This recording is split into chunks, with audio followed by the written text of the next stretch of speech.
Mesdames, Messieurs, bonsoir. Nous sommes mercredi, les 21h. Vous êtes bien sur Signaux Mystérieux. Signaux Mystérieux, votre émission qui s'intéresse au surnaturel, qui s'intéresse à tout ce que vous n'arrivez pas à expliquer. Signaux Mystérieux, c'est aussi et surtout votre émission qui s'intéresse, ou du moins, qui répond aux interrogations auxquelles la science, la physique, la logique ne trouvent pas forcément de réponse. Aujourd'hui, nous aurons un thème assez intéressant et nous allons aller très vite avec Monseigneur. Monseigneur, bonsoir. Bonsoir, Monsieur Bellinga. Bonsoir aux téléspectateurs. Que la grâce de Dieu soit avec vous. Monseigneur, aujourd'hui nous avons un thème qui est ô combien passionnant. Mais avant de nous lancer dans ce thème, nous allons d'abord prier. Seigneur Jésus-Christ, nous t'adorons et nous te bénissons. C'est un moment privilégié que de parler à ton peuple nombreux qui nous écoute encore en cette soirée. Nous te recommandons ces moments que nous te prions de bénir. Parle à un homme, parle à une femme. Seigneur, parle à une famille. Au Cameroun, en Afrique, partout dans le monde. Quelqu'un a des interrogations, s'il te plaît, apporte des réponses. Utilise-nous dans ce studio comme des instruments. Et à la fin, nous voulons que seul Jésus-Christ soit glorifié. Nous te donnons l'hommage et la majesté. Au nom merveilleux de notre Seigneur et Sauveur Jésus-Christ. Amen. Amen. Monseigneur, un tout petit mot. Vous étiez à Douala de jeudi à lundi ou mardi. Un tout petit mot pour les habitants de là-bas avant qu'on commence. Déjà, bonsoir à tous ceux qui nous écoutent. Et un bonsoir particulier aux habitants de Douala. Il faut dire que depuis que nous sommes rentrés, les appels des gens continuent de dire que vraiment ils auraient aimé être consultés, ils auraient souhaité passer, n'est-ce pas, nous rencontrer, mais les aléas du travail, des occupations et tout cela.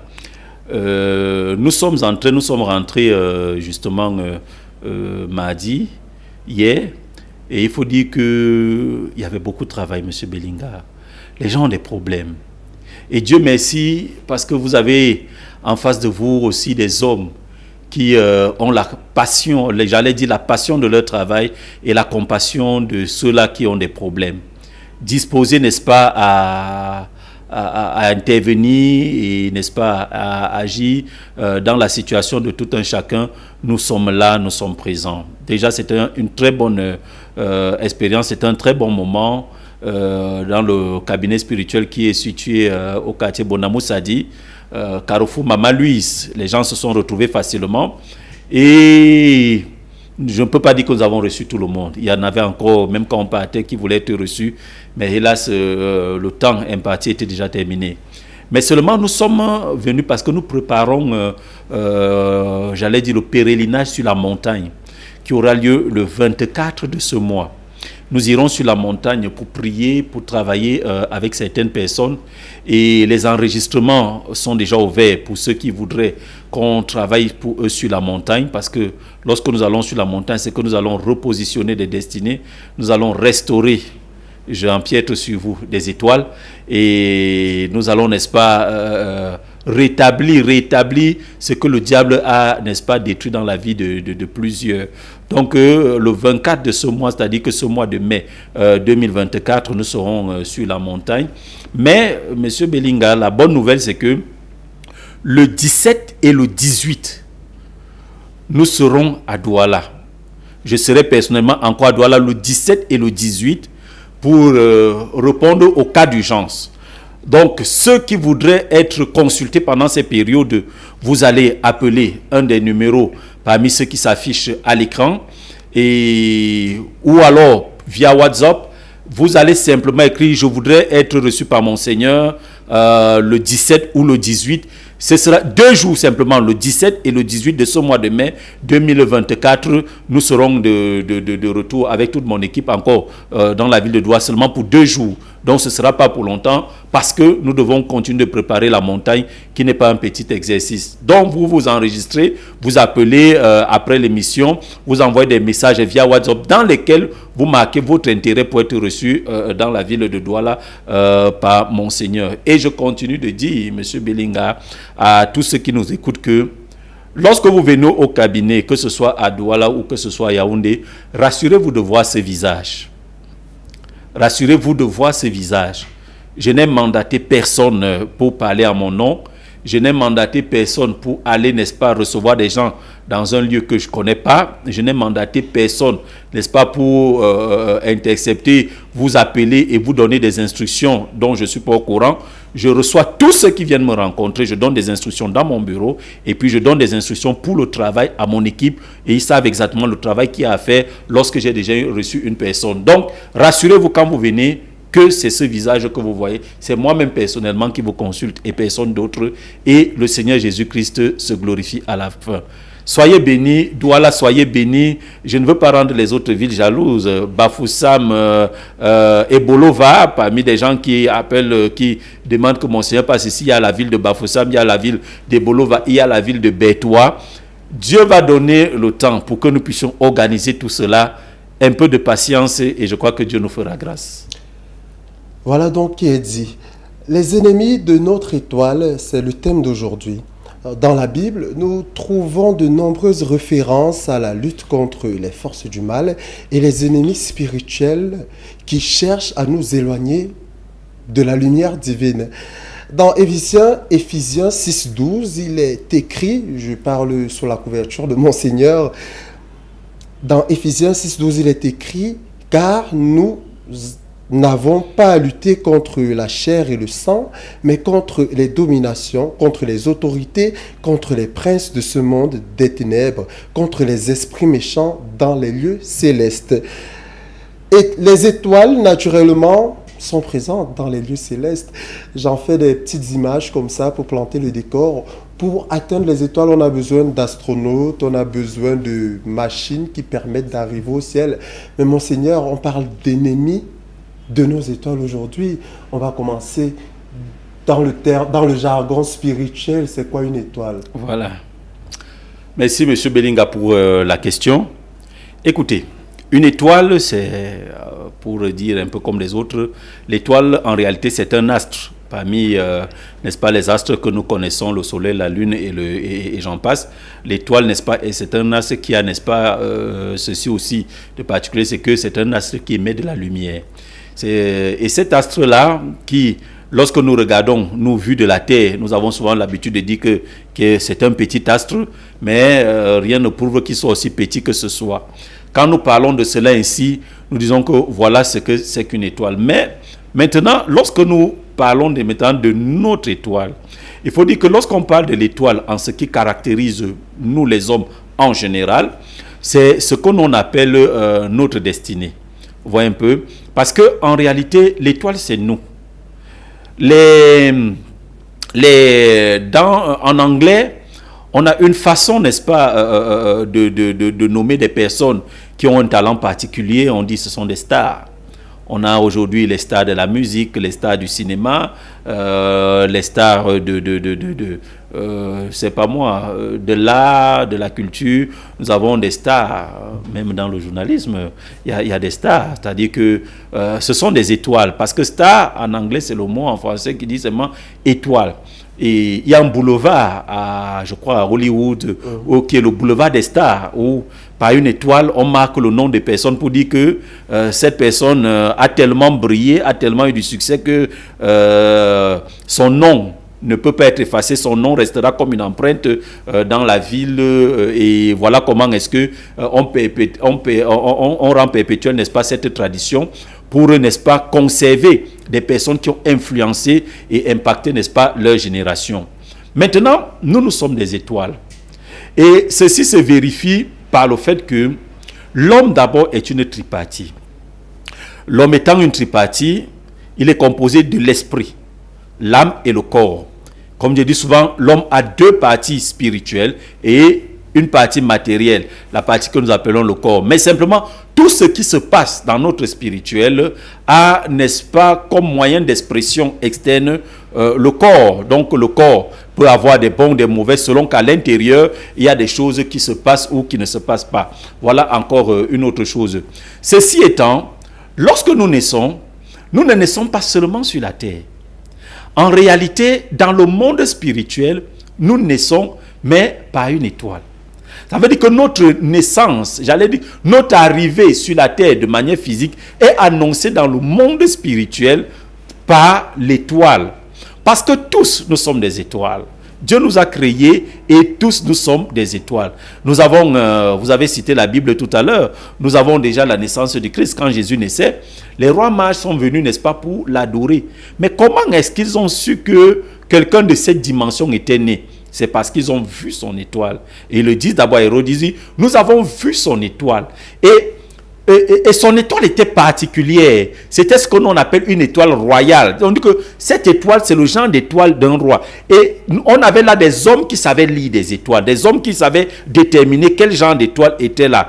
On sait que non, le genre d'étoile, si, ta destinée serait un peu... Mais ce genre d'étoile-ci, c'est une personne qui est faite pour régner, pour gouverner, j'allais dire, pour atteindre certains sommets. Et voilà donc comment est-ce qu'ils ont apporté, n'est-ce pas, des offrandes à Jésus, parce qu'effectivement, son genre d'étoile annonçait la naissance d'un roi. Et c'est ainsi que dans le monde spirituel, chaque fois qu'un enfant naît, chaque fois que quelqu'un arrive sur la terre, sa naissance est annoncée aussi dans le monde spirituel, dans le monde mystique, par une étoile.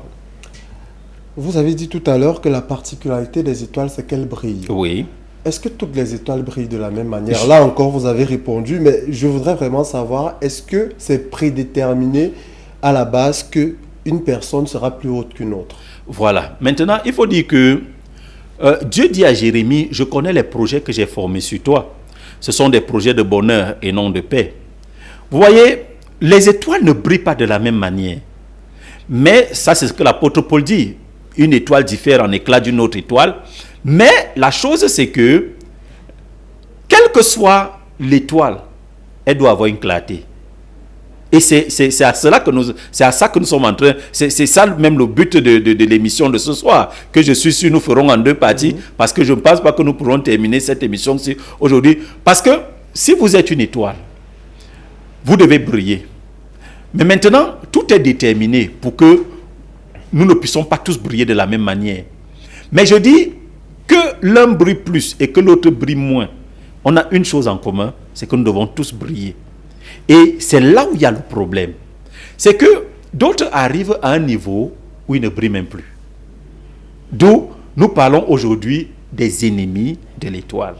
Justement, on en vient, on met les pieds dans le plat. Oui. Qui peut être ennemi de nos étoiles? Avant d'arriver, M. Bellinga, à qui peut être ennemi de l'étoile, je voudrais commencer quelque part. Dans la Bible, je vais prendre un exemple biblique. Dans la Bible, il y a un monsieur qu'on appelait Joseph. Ouais, Joseph était très aimé de son père, déjà parce qu'il avait eu un certain âge avancé et parce qu'il avait aussi eu de son épouse qu'il aimait beaucoup, qui n'avait pas pu enfanter très tôt. Et parce qu'il aimait tellement, il le préservait et le gardait toujours à côté de lui. Il ne voulait pas que quelque chose lui arrive. Mais un jour, il décide quand même de le mêler à ses frères et l'envoie comme ça, aller voir ses frères en disant, ok, va voir tes frères, apporte-leur, n'est-ce pas, ce repas que j'ai prévu et préparé pour eux. Mais Joseph avait une particularité, c'est que même pour ses frères, il avait un petit nom, le rêveur. Parce qu'on trouvait que c'était un bonhomme qui faisait trop de rêves. Et pourquoi? Parce qu'une fois, Joseph a fait un rêve. Et dans son rêve, il dit, il dit à ses frères, nous sommes allés, n'est-ce pas, cueillir des gerbes, et 11 gerbes se sont prosternés, se sont couchés, et la mienne est restée debout. Ses frères ont dit, petit, tu voudrais dire que nous, tes grands frères, on va venir se prosterner devant toi? J'aime souvent à dire, Joseph ne veut rien dire, il était simplement en train de raconter son rêve. Là, c'est ce qu'on appelle la dimension terrestre. Il a vu le rêve à une première dimension. Et un autre jour, une autre fois, Joseph vient raconter un autre rêve. Et là, son papa est présent. Il dit, j'ai fait un autre rêve. J'ai vu le soleil, la lune, et 11 étoiles se prosterner devant moi. Il parle des étoiles. Et son père de le reprend pour dire, en disant, mais arrête ça. Tu veux dire que ta mère et moi et tes frères. Donc, les étoiles, ce sont ses frères. Nous allons venir nous prosterner devant toi. Là, c'est la deuxième dimension qui est la dimension céleste. Pour dire que le rêve que Joseph a eu aura un accomplissement et que rien ne pourra plus arrêter cela. Maintenant, pour vous qui m'écoutez, une chose arrive souvent dans vos vies. C'est que lorsque vous rêvez, il y a des personnes autour de vous qui comprennent ce que signifient vos rêves. Et vous venez raconter ces rêves-là. C'est comme cela que quelqu'un prend le rêve, il gâte votre vie. Quelqu'un prend votre rêve, il détruit votre vie. Le rêve, peut-être que vous n'avez pas simplement fermé les yeux et rêvé pendant la nuit. Peut-être que vous rêvez même de faire ceci ou cela, ce qui devient une projection future de ce que vous voulez devenir, de ce que vous avez comme projet. Mais vos projets, parfois vous en parlez à côté de la mauvaise personne. Parce qu'il faut souligner, M. Belinga, que Dieu nous parle tantôt d'une manière ou tantôt d'une autre. Parce que Dieu, pour te révéler à quel niveau ton étoile va briller, passe parfois par nos rêves. Parfois, il nous montre cela. Pour toi qui m'écoutes, il est arrivé une fois que tu rêves que tu n'es pas au Cameroun. Peut-être que tu as rêvé que tu prenais l'avion. Ceci peut être révélateur. Peut-être que tu as rêvé que tu étais dans une belle maison. Ceci peut être révélateur. Tu peux avoir rêvé que tu t'es acheté un beau véhicule. Ceci peut être révélateur. Parfois, dans nos rêves, Dieu nous montre quelle est notre destinée. Quelle est, n'est-ce pas, la dimension de ce qu'il a prévu et préparé pour nous. Mais alors, il s'avère souvent que cette dimension reste seulement dans nos rêves. Et que dans la vie courante, dans la vie réelle, nous ne vivons pas ça. En fait, nous sommes même à l'opposé total de ce que nous avons vu dans notre rêve. Nous sommes à l'opposé total de ce que, n'est-ce pas, nous rêvons dit. J'ai vu une dame un jour qui m'a dit, mais mon père m'a béni. Mon papa a dit une bénédiction sur moi. Mais je ne comprends pas pourquoi est-ce que je ne parviens pas à vivre la bénédiction qui a été dite sur moi. Et en réalité, quand il le bénissait, la personne aussi avait des combats. Parce qu'il y a des gens qui peuvent détourner ta bénédiction, qui peuvent bloquer ta bénédiction, qui peuvent bloquer ce qui a été dit de bon sur toi, au point où on te voit. On voit en réalité une personne qui dégage l'aura de la réussite. Mais quand on entre dans ta vie, ce n'est que l'échec, ce n'est que la misère, ce n'est que la stagnation et le reste. Parce qu'il faut dire que vous devez discerner dans les rêves. Parce que les rêves ont 3 dimensions. 1, la dimension de la chair. Lorsque vous faites un rêve, posez-vous la question de savoir, est-ce que le rêve que j'ai fait vient de ma chair? J'ai pris un exemple ici un jour. Si tu as faim et que dans la nuit, tu t'en vas rêver que tu as mangé, il peut s'avérer que ce ne soit pas des repas nocturnes. Seulement, tu as eu tellement faim que quand tu as fermé les yeux, ton esprit, pour se consoler, t'a donné à manger et voilà comment te consoler. 2, il y a des rêves qu'on dit qui viennent, n'est-ce pas, de Satan. Et dans les rêves qui viennent de Satan, ce sont des rêves d'attaque mystique. Vous rêvez peut-être maintenant que vous mangez, vous buvez le vin, vous mangez de la viande parfois saignante, vous rêvez, je ne sais pas moi, qu'on est en train de vous tuer, de vous poursuivre, vous êtes dans une forêt, vous êtes, n'est-ce pas, poursuivi par les serpents, les animaux bizarres et ainsi de suite. Ça, c'est révélateur. Ceci montre que vous avez subi une attaque que vous êtes en train de subir, ou alors vous avez subi une attaque mystique qui va affecter négativement votre vie. Maintenant, il y a des rêves maintenant qu'on dit qu'ils viennent de Dieu. Maintenant, pour comprendre un rêve qui vient de Dieu, lui, il est parfois à 3 dimensions. Parce que ça peut être un rêve d'enseignement, ça peut être un rêve d'avertissement, comme ça peut être ce qu'on appelle un rêve prophétique. Vous voyez, Daniel a eu un rêve, mais c'était l'enseignement. Joseph a eu un rêve quand on voulait tuer Jésus. L'ange lui a dit, fuis. C'est un avertissement parce qu'on voulait attenter à la vie de l'enfant. Maintenant, dans le rêve prophétique, c'est celui que Joseph a eu. C'est à partir de là que l'étoile se révèle. Dans le rêve prophétique, Dieu te montre ce qu'il a prévu pour toi. Faites attention. Dieu te montre ce qu'il a prévu pour toi et tu connais où tu te trouves. Et souvent, il y a une totale inadéquation entre le lieu où tu te trouves et ce que tu vois dans ton rêve, qui est le rêve prophétique. Parce que, comme on dit souvent, Dieu te montre où tu vas arriver, mais il ne te montre jamais le chemin par lequel tu vas passer. C'est pour cela que certaines personnes peuvent recevoir une parole prophétique dans leur vie, mais la prochaine chose qui arrive, c'est la persécution. Donc, c'est pourquoi Joseph, donc maintenant, a eu ce rêve. Et quand il a raconté son rêve, lorsqu'il racontait son rêve, en fait, il révélait l'étoile, la qualité d'étoile que Dieu a mise dans sa vie, c'était l'étoile d'un chef, d'un gouverneur. C'était l'étoile, n'est-ce pas, de quelqu'un qui va régner, qui va diriger. Et quand il a parlé, c'est pourquoi plusieurs personnes, j'ai reçu une maman, plusieurs mamans une fois, auquel j'ai dit, le problème avec tes enfants, c'est ta bouche. C'est que tu parles trop de tes enfants, tu vantes trop de tes enfants auprès des personnes dont tu ne connais pas la moralité, auprès des personnes qui sont des personnes sorcières et qui prennent cela pour aller les bloquer. Et même il y a des enfants qui vont parfois se vanter. Oh, ma mère a dit que, mon père a dit que dès que j'ai le bac, je pars en Italie. On a dit qu'on va me donner ceci. Et finalement, parfois vous avez ce bac, mais l'Italie n'arrive pas. On essaie plusieurs fois, ça n'arrive pas. Pourquoi? Parce que vous avez commencé déjà à étaler, j'allais dire à exposer votre étoile très tôt, au moment où elle ne devrait pas encore être exposée. Elle a donc maintenant été récupérée. Et lorsque vous racontez votre rêve et qu'on voit le genre d'étoile que vous avez, souvenez-vous de ceci, n'oubliez jamais. Les premières personnes qui se lèvent, n'est-ce pas, contre vous sont les ennemis de l'étoile. Concrètement, qui sont donc les ennemis? Maintenant, qui sont ces ennemis de l'étoile? Écoutez-moi. Premièrement, ou en grosso modo, les ennemis de l'étoile, ce sont les sorciers qui ne voudraient pas vous voir grandir. C'est la sorcellerie de ta famille qui ne voudrait pas te voir évoluer. C'est un homme, une femme, quelque part, qui a décidé que X ou Y ne va jamais évoluer dans la vie. Il pourra recevoir, je ne sais pas moi, une bonne éducation. Elle pourra, n'est-ce pas, recevoir une très bonne éducation. Mais en réalité, sa vie ne pourra jamais donner. Monsieur Belinga, les ennemis de l'étoile, pour être encore plus concret, ce sont des personnes qui sont même parfois avec nous, dans nos familles, qui ont décidé de bloquer la vie de nos enfants. Qui ont décidé de bloquer, n'est-ce pas, la vie, n'est-ce pas, de nos familles, qui ont décidé de bloquer nos destinées. Les ennemis de l'étoile, c'est parfois même nos propres amis.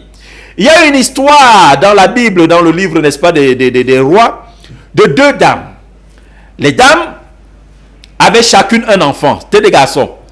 Et l'une d'elles, en fait, elles se sont entendues à une certaine période en disant, ok, comme il y a la famine, nous allons manger ton fils.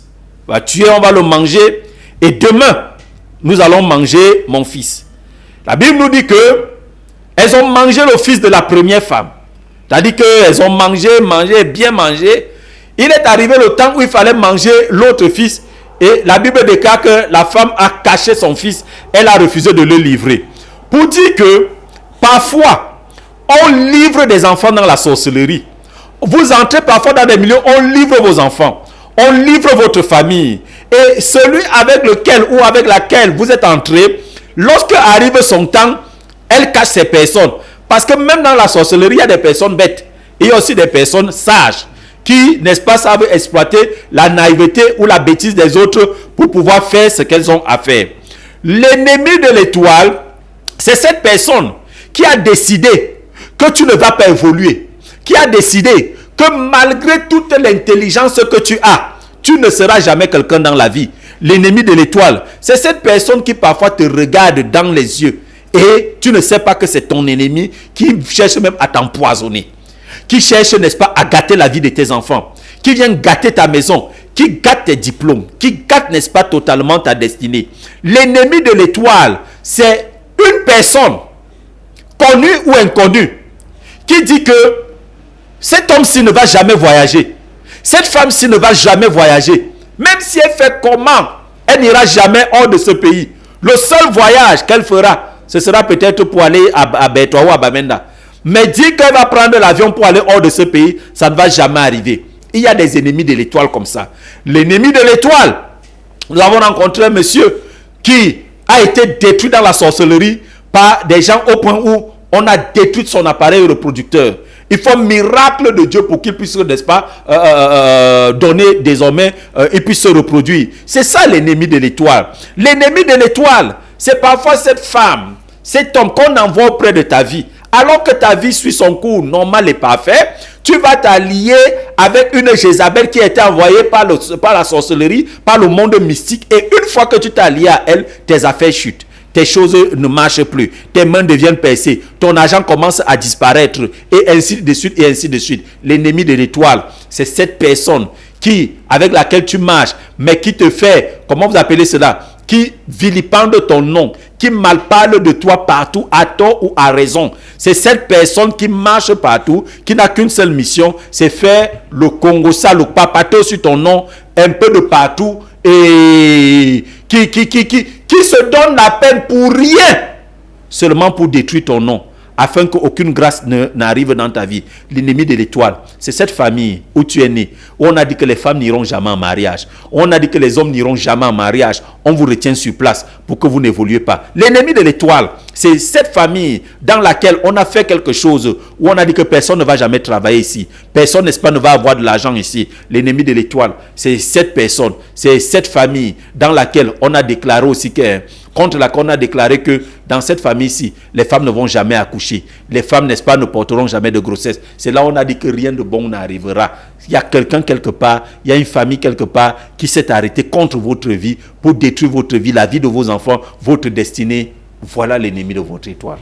Les ennemis des étoiles, vous pouvez interagir en direct par SMS ou via WhatsApp au travers des numéros qui s'affichent au bas de votre petit écran.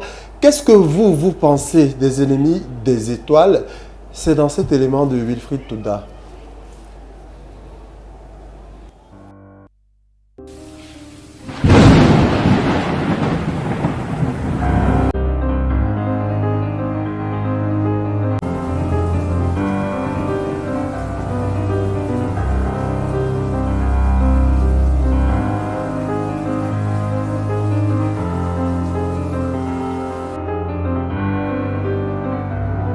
Moi, je pense vraiment que les ennemis de notre étoile existent parce que tu marches avec quelqu'un, tu crois que cette personne est réellement avec toi, alors que cette personne-là te met les bâtons dans les roues pour que tout ce que tu pourras faire dans ta vie puisse rater, puisse échouer.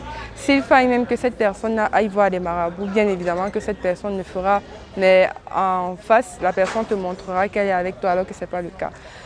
Il n'y a pas que les amis qui peuvent faire ça, il y a les familles, il y a même les parents, il y a les sœurs, les frères et tout, qui développent un esprit de jalousie, qui envient même souvent de fois leur sœur, leur frère.